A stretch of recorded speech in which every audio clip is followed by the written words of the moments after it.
Hi everyone, it's Sam from Sitemate. In this video we're going to cover some more advanced formulas. If you haven't already, please do go back and watch part 1 where we cover the basics. In this video we're going to be covering 4 examples of some more advanced formulas. We're going to look at calculating the time difference between a start and finish time. We'll be looking at calculating overtime. We'll be looking at populating a number based on a drop-down list selection. So for example, if we populate yes, we get the number 1. If we populate no, we get a 0. And sometimes that's useful if we want to then calculate a score at the bottom of a table. And last but not least, we're going to look at populating some text based on a number entered. So what this means is if we were taking a reading of an instrument and the value that we take is above or below a certain number, we could return some text, for example, pass or fail. And that's often useful for making it crystal clear that the reading that we've taken is outside of the expected range. And we'll also look at a more advanced version of this where we can actually specify a range that a value needs to sit between. So if it needs to be, if you're taking a reading of something that needs to sit between a certain range of values, maybe a tolerance, this is going to be quite helpful. So we're going to get started with calculating time differences. The formula looks like this. We have an operator, time diff, where it's calculating the time difference between the column A1 and the column B1, where A1 is the start time and B1 is the finish time. What this looks like inside of Dashpivot, you can see here that we have the form open on the left-hand side. We have the template builder on the right. And we have our first table here for calculating time difference. So we have a column for the start time, which we can populate. We have a finish time as well. And I've populated 7 a.m. to 6 p.m., which gives us 11 hours total. And this table here actually also accounts for a break period. So if we type in 0.5, which is 30 minutes, it then subtracts that and tells us that the total number of hours is now 10.5 instead of 11. So in the template builder, you can see that we have our columns here. We have start and finish, which are both time columns. Then we have our break column, which is set to be a number, and we have some hint text that tells us that 0.5 is 30 minutes, which is often helpful. Saves you from typing in 30 as an example, which then puts your hours way off. And in terms of the formula, it looks like this. So we have, like what we saw on the previous slide, time diff between our two columns, our start and finish, which in this case is B14 for the start, C14 for the finish, and then we've actually just added to the end of the formula to subtract D14, which is our break. And that's what's running through this table here.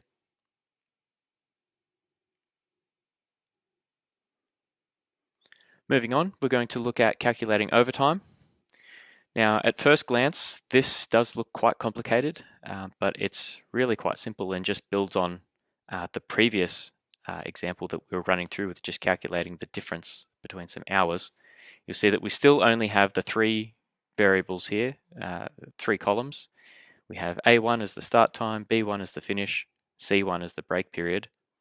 And then we have 8, which is set as the overtime threshold. The way this is going to display inside of Dashpivot is we're going to have 2 columns for our hours. We're going to have total hours, and then we're going to have overtime hours. And total hours is going to show us if there's less than or 8 hours or less, it's going to show us 8 or that specific value. And then the column next to it for overtime is actually going to show us the total number of hours that were above 8. So in summary, if we entered a start and finish time as we did before, and the total number of hours was 12, but our overtime threshold is set to be 8, then our total hours will be 8 and our overtime hours would be 4, where 8 plus 4 is 12. So just running through line by line. So total hours, if the time difference between A1 to B1 minus our break is greater than 8, then populate the number 8. Otherwise, just populate the time difference between A1 to B1 minus C1, which is our break. Then we're going to have overtime hours, which is just an extension of that. We're going to say if the time difference between A1 to B1 minus C1, so minus the break, is greater than 8, then we're going to display the time difference between A1 and B1 minus our break period minus 8. Otherwise, we're going to leave it blank. We're going to leave it as 0. So let's take a look. I know it's a lot to take in, but let's take a look at how this actually works in practice. So inside the form, we have our start, which let's use the same times again. So let's say 7, and our finish time, actually, let's just say that our finish time is 2 o'clock. You can see that we have a total hours of 7, and our overtime is left as blank. But if we change the finish time to be 6 p.m., you can see that the total, we know that the total is going to be 11 hours. If we take the break out for a moment, we know that the total would be 11. And it's showing us that our total hours is 8, and then our overtime hours is 3. So 8 plus 3 is 11. And of course, if we add in a break, the way that the formula is structured is that it's going to subtract the break from the overtime hours column if our total hours is greater than 8. But if it's less than 8, so if we change this back to be 2 o'clock, then it subtracts it from our total hours. So it's only if the the total hours is greater than 8 in our formula that the break will be subtracted from the overtime hours. So let's take a look at how this works in the template builder. So we have our table here for calculating overtime. I'll just move this up a little bit. We have start and finish, we have break, and then we have our 2 columns. And we're just going to step through it. We've got if the time difference between B15 and C15 minus our break is greater than 8, then we're going to put the number 8 here. Otherwise, we're going to put the time difference between B15 and C15 minus our break in here. And then for overtime, it's very similar. If the time difference between B15 and C15, our start and finish times, minus our break is greater than 8, in other words, there is overtime, then what we're going to do is we're going to populate the time difference between B15 to C15 minus our break, minus 8. So basically, if it's greater than 8, we know that this column is going to have 8 if it's greater than 8. Otherwise, just leave this blank and put a 0 in there. Now, I hope that that's all made sense.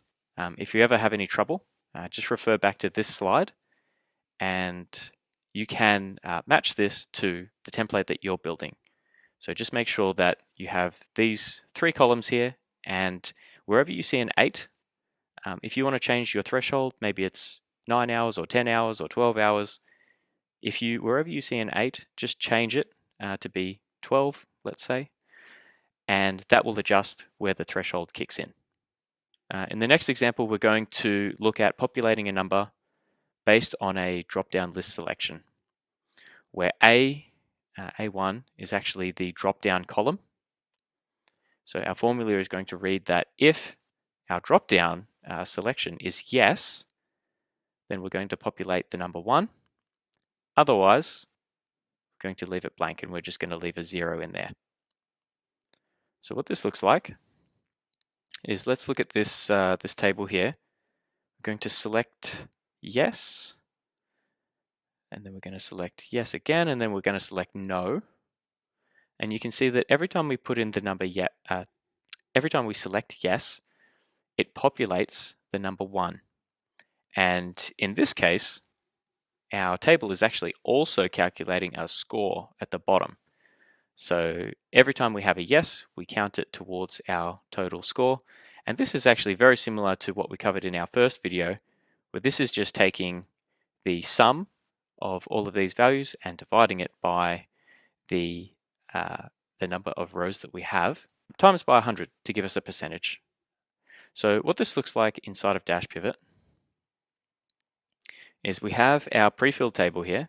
We have our 4 rows, and for the first, for these 3 cells here, the formula reads that if this cell here, if the value in this cell is yes, and yes is one of the drop-down options that we have available, then populate a 1, otherwise populate a 0.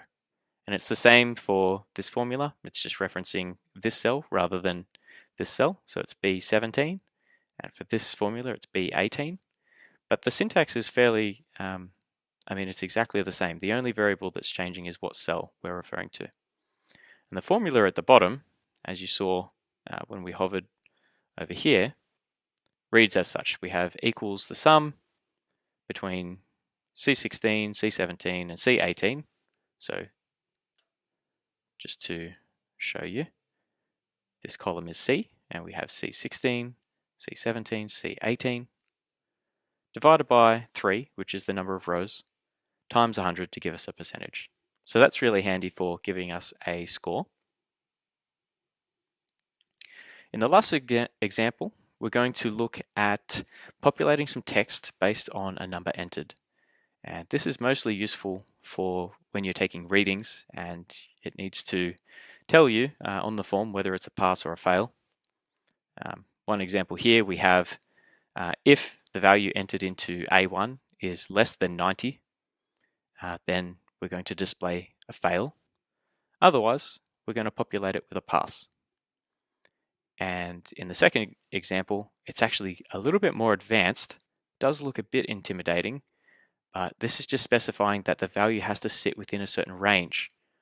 So if it meets either of these conditions, so this is the first condition, A1 less than negative 0.5, and the second option is A1 greater than 0.05.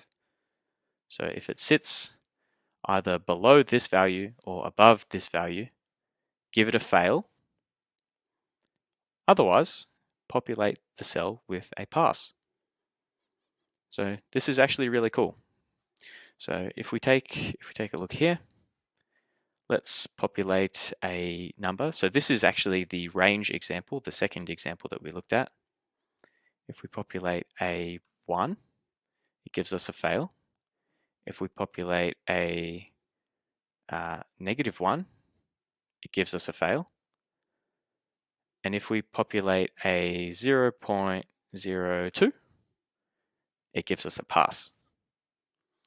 And what this looks like inside the template builder, we have our formula here, which says if either B20, which is this cell here, is less than negative 0.05, and because it says or here, it's actually giving us the option to have a second condition, or B20 is greater than 0.05, populate a fail as the text.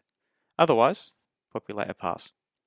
And each of these formulas is the same. The only thing that's different is the cell which is being referenced. So in this one, it's B21. In this one, it's B22. And that's the way that this formula works. So I know that it's a lot to take in, and I hope that it's all made sense. But if you have any questions, please feel free to reach out to our team via live chat, either via the Dashpivot website or via the mobile app. There are some additional resources available in our help article as well, so feel free to check those out. And as always, thanks for watching.